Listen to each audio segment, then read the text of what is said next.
Welcome YouTube, it's me Fuzzycow, and I'm going to go through the Enchanted Echoes deck. So this is the deck as it's provided by the theme deck. This deck specializes in giving the player a lot of options while decreasing the options from the opponent. Now the first deck thing we're going to talk about is some of the cards that I think have no potential. What I mean by potential is these Pokemon don't get better with time and they can't evolve. Noibat has a pretty low health and low attack, along with Shroomish. These Pokemon are basically chump blockers. They can't do anything for you and they never get better. Slackoth is a pretty poor Pokemon as well. However, he does evolve into a Vigoroth, which has some saving grace. Vigoroth is one of the strongest attackers with the 70 hit or 70 damage reckless charge. However, it does have a flip a coin effect, which can damage this Pokemon by 20. So its 90 health is closer to 50 at this point, which means he has low health, high damage. So it's not in your best interest to necessarily attack with him all the time. Shelmet's a pretty good pretty good Pokemon, especially because of the Excelgor in its line. Excelgor has a move called Raid, which does 60 damage basically out of nowhere. With 90 health, it's also vulnerable. However, after Image Strike helps mitigate this because after using it, there's a 50% chance that your opponent cannot damage Excelgor. This is pretty key, and as mentioned, there's a lot of flip effects, and this is one of the bigger ones.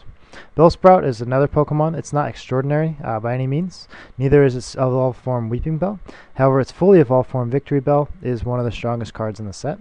There's only one Weeping Bell, but with 130 health, it's one of your bulkiest Pokemon. It is actually your bulkiest Pokemon, but you don't necessarily want it to be the active Pokemon. What you want is for it to be on the sideline with energy attached, so you can use Wafting Scent. By discarding a Grass Energy attached to Victory Bell, you're able to confuse and poison your opponent, meaning that he has a 50% chance of not dealing damage to your Pokemon. Also, Spiral Drain's not a terrible attack. However, usually you just want to use Wafting Scent. Clefairy is one of the Pokemon that gives you a lot of options. Clefairy is a great starting Pokemon because of its Moonlight. Moonlight is able to heal damage from that it takes. However, you don't necessarily want to use this during the late game because you'll be one-shotted almost continuously. The evolved form Clefable is great because it allows you to use the option Follow Me, which is basically a Lysander. It allows you to point a Pokemon on your opponent's bench and have that Pokemon become the active Pokemon. This is huge because it allows you to stall the game when you need to. Most of the time your opponent will not want to retreat and waste the energy, and if they do, they're wasting energy, which is pretty key strategy. Then if they don't retreat, you can use Moonblast to continuously deal some damage while mitigating the damage that they deal to you, and this will allow you to spread some damage to the bench. Eevee is another card that gives you options. Eevee has two options with its energy evolution. First option is Leafeon. Leafeon is great if you want to discard the damage. This is one of the most important cards against the Galliad deck. Magical Leaf is pretty good too. It's another coin flip effect, which means that it's decent. What this one does is it allows you to do 50 or 80 damage and heal 30 if you get the heads. Soothing Scent though puts them asleep, makes it so that they can't do anything next turn potentially, and that's mainly the one that you're going to be using, especially against the Galliad deck. Sylveon is another option for Eevee. Sylveon's kind of the bread and butter to this deck. What you're going to do is you're going to evolve into Eevee with a Fairy Energy, and then you're going to do Curly Ribbon, which moves the energy attached to an opponent's active Pokemon to one of the bench Pokemon. This means that if your opponent has benched Pokemon, you can force them to continuously attach energy to their active, and then you get to decide where that energy goes after they've attacked. So in order to deal damage to Sylveon, they have to continuously have energy attached and then spread off to potentially a more useless Pokemon. Enchanted Echo is pretty good too. This is one of your main damage dealers. It can deal 50 damage the first time, but usually it's going to strike for 100 because what you're going to do is you're going to knock out the Pokemon with Enchanted Echo when it only has 20 or 30 health, and then a fresh one's going to come in, which is going to be immediately knocked out by the charged up Enchanted Echo. So that's kind of how Sylveon works. You'll see an example of it later in the game. This is the damage dealer. This is the heavy hitter of this deck.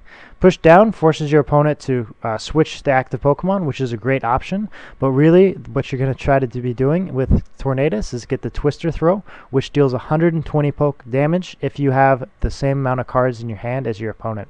So that's kind of where these potential list Pokemon come in. You can use them, and then you can put them on the bench quite quickly.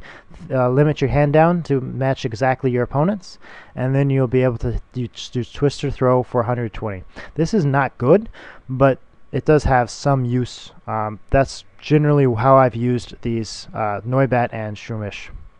Now we're going to talk about the trainers. The first trainer is Energy Switch. Energy Switch is more useful in this deck than in most decks because you're going to be doing a lot of retreating between Sylveon and Clefable and Leafeon and Tornadus. All of these have low energy, low retreat costs, usually about 1 energy. Clefable has 2 though.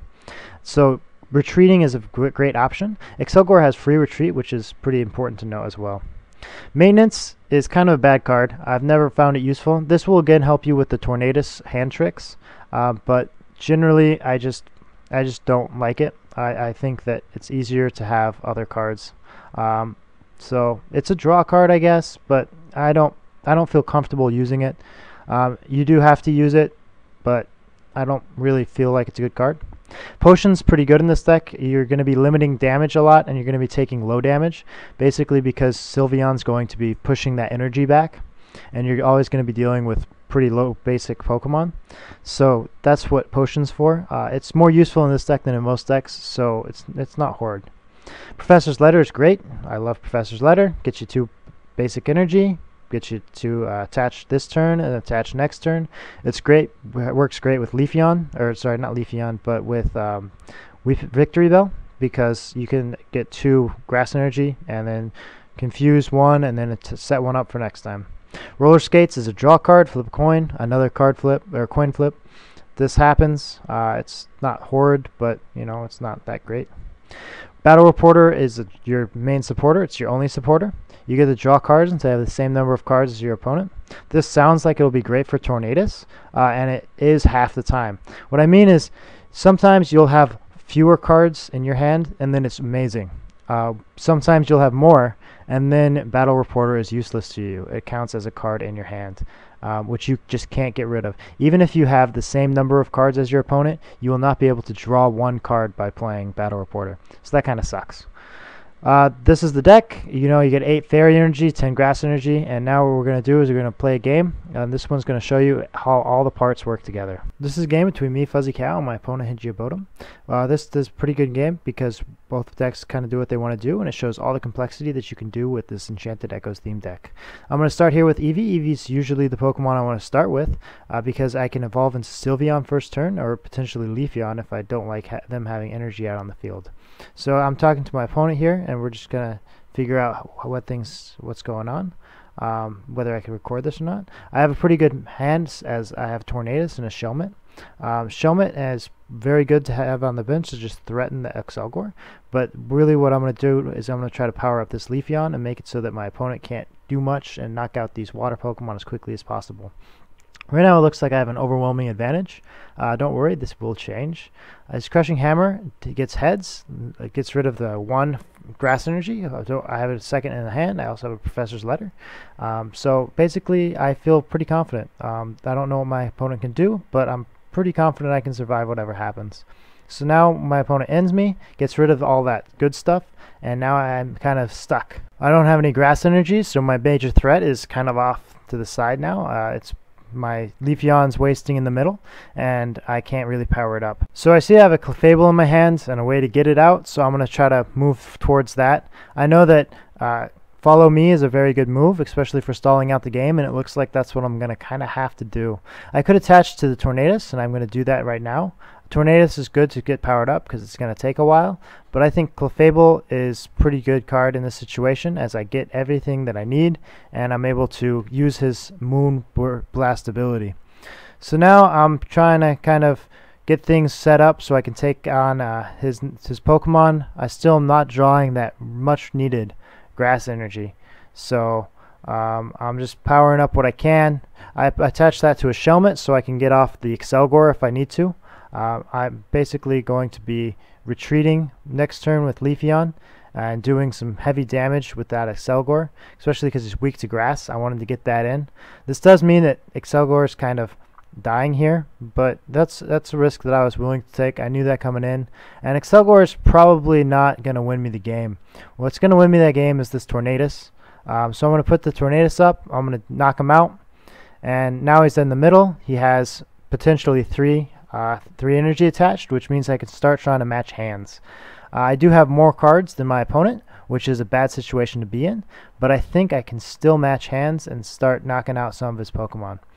This is a pretty big power swing, as Seismitoad was really strong, but now he's been knocked down and leveled out. So now it's time for me to try to match hands. This does take a little while. I have to be very careful, as if I'm wrong, I basically waste an attack. So there goes the Baneri, and now it's my opponent's turn to try to knock out something else. So I'm in a very good situation again. Again, I have more cards than my opponent, so it's not the situation I prefer to be in. I prefer to be in less so I can use that battle reporter. But my opponent's doing something pretty smart. He's playing out his hand, making it very hard for me to match. This is one of the problems with Tornadus. But, you know, I'm just going to retreat, get some good damage down on his Lapras. Lapras isn't weak, but I know the rest of his Pokemon are, so Lapras can't necessarily retreat. Also, Leafeon is pretty good because of the sleeping ability, so if I can land that a couple times, you know, I'll be in a great situation. Unfortunately, I only land it once, which means this Leafeon's dead. That's okay. I can accept that. Leafeon, there's only one Leafeon in your deck, so its death is a big deal. And I know he's charging up that Samurott there, so I have to kind of be careful. Now what I'm going to do is I'm going to use my stall. I don't have any way to deal with that Samurott, and if Samurott comes out, I know that my Tornadus is dead. So what I'm going to do is I'm going to look at all the retreat costs, and I'm going to choose the one with the highest retreat. Now, this is taking a while, but basically what's going to happen is I will survive because I'm good. I did my math, I did my homework. I use my maintenance there to get an extra card. It's useless to me, like most cards I draw from maintenance. But, you know, I'm going to follow me, grab the Lapras because it has the highest retreat costs, and start wailing on that, prepping it for a knockout later in the game. That's all I'm kind of doing. I need an answer to Samurott, and once I get my answer, then I'll move. But till then, I'm happy just dealing some damage, you know.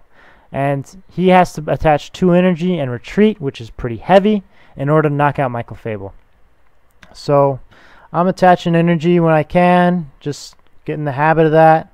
I do have the energy switch energy switch in my hands, so I can trade out and be a little bit more flexible.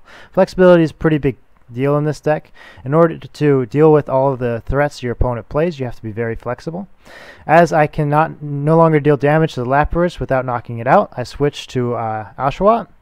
So I'm doing the same thing, you know, just dealing some damage, making it so that my opponent has to waste some resources in order to knock one of my Pokemon out.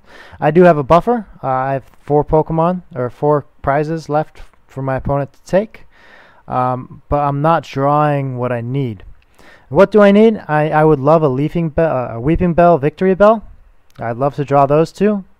Also, a Eevee and a Fairy Energy would work out pretty nicely, but I'm not going to worry too much.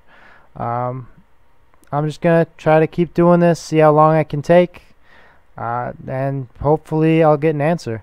One other big deal that's happening is that my opponent's hand's getting bigger, which means I'm closer and closer to matching. So this is pretty exciting times for me. My opponent's almost matched my hand size, so my Tornadus is almost at full power again, and this is how I'm going to win. I see that I have a way to get my Sylveon powered up, a way to get my Tornadus to deal 120, and now we're going to play. Right, so my stalling with Fable's done. I don't want to give my opponent any more extra turns, so I'm going to try to knock out this Samurott right here. I know it's going to take a kind of it's going to be heavy, it's going to be expensive, but I'm going to do it. So here it goes. I'm going to knock out, I'm going to attach to the Phoebus using Curly Ribbon. I'm going to take energy, attach to the Phoebus. I can't do anything anymore, because if I waste more energy, I won't have enough later. So I'm just going to wait for my Sylveon to be knocked out. And here we go. He's going to knock out my Sylveon, and then I will be able to knock out his Samurott. And that was kind of the big deal. He now has no energy on the field except for the Phoebus and whatever he gets back from his experience shares. I am able to draw that Weeping Bell, which is very nice. I like having Weeping Bell in my hand, as if there's any major threats, I'm able to make him go insane and not hurt himself. So there goes my Twister Throw, knocking out that Samurott. He's now going to split his energy, which was pretty smart, but it's not going to help. He only has 3 energy on the field, and most of his attacks require some energy. He does have the energy switch, which does knock out my Tornadus there, but I feel like I have the upper hand. My Victory Bell is pretty scary. It's grass type. My opponent's weak to grass. He does have to just take one more prize, which is bad. But I've prepped this Lapras. The Lapras is going down. So there we go. Lapras down. He's got all the rest of his Pokemon. They're all going to die in one shot. I feel very good at this point in the game. I'd like to thank my opponent, Hijobodom. He played well. I thought this was a very, very close match. But unfortunately, I did pull the win here. Thank you for watching this video. I hope you enjoyed it. I hope that you have a good day, and I'll let you finish this in peace.